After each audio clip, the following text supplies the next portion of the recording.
Благодарам на репликата, почитувана колешке Морачанин, втор пат денеска ја злоупотребувате репликата. Исто и реплицирате на претходната говорничка Ане Лашковска, исто и на мене ми реплицирате. Значи, ниту еден збор од она што кажавте вие, не го кажа во мојот говор. Токму во мојот говор зборував за тоа дека треба да се создаде, односно да креираме добар закон. Овој закон не е завршен. Во прва фаза сме на донесување. И демократски е да бараме подобрување на законот. И затоа и говорев. Дали има можност за подобрување на зоните? Дали сте биле вие, колешке Морачани, на терен и сте поразговарали во Тетовско, еве и Гостиварско, по селата со луѓе кои што живеат реално 20 часа таму? Дали сте го слушнале нивното мислење? Се согласувам со вас. Мора да донесеме добар, одличен закон за заштита на Шарпланина, за прогласување на национален парк.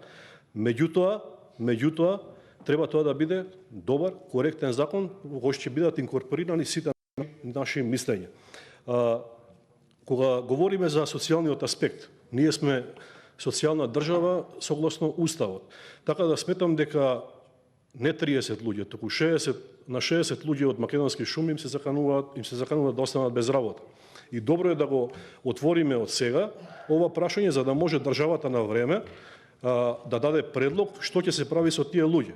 И 30 луѓе се премногу, и тројца, па и еден според мене, да остане без работа, затоа што во македонски шуми работат претежно луѓе кои што се професионалци и на кои што единствена екзистенција им е таа работа, и така да и социјалниот аспект е многу важен. Кога говорите за приватната сопственост, само да ве потсетам дека приватната сопственост е уставна категорија.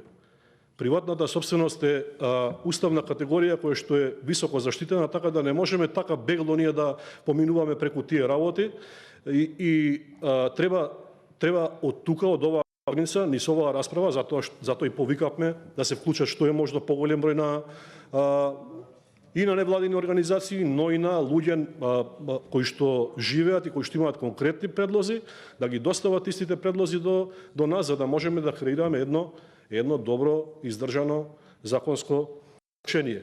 И на крајот она што кажавте дека наша обврска е да ги зголемуваме заштитените подрачја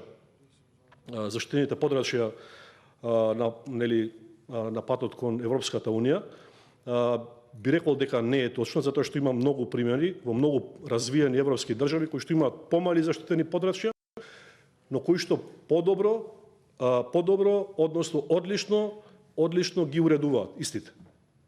Значи, не мора да значи дека ако имате огромно заштитено подрачје со закон, дека истото навистина ќе биде такво. Ви благодарам.